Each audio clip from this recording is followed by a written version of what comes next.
আবার খড়গপুর আইআইটি ক্যাম্পাসে এক ছাত্রের অস্বাভাবিক মৃত্যু হয়েছে। পুলিশ সূত্রে জানা গিয়েছে, ক্যাম্পাসে 8 তলায় অটল বিহারী বাজপেয়ী হল থেকে শনিবার সকালে ঝাঁপ দেন জয়বীর সিং ডোডিয়া নামে ওই ছাত্র।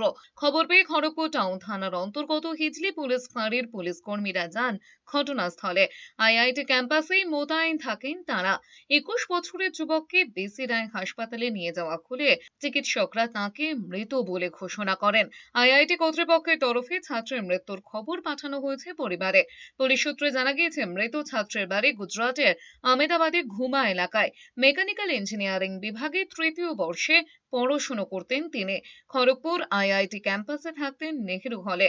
নেহেরু হল থেকে কিভাবে তিনি অটল বিহারী বাজপেয়ী হলে গিয়েছিলেন, সেখানে ছাদেই বা উঠলেন কিভাবে, সেই সব দিক খতিয়ে দেখতে শুরু করেছে পুলিশ।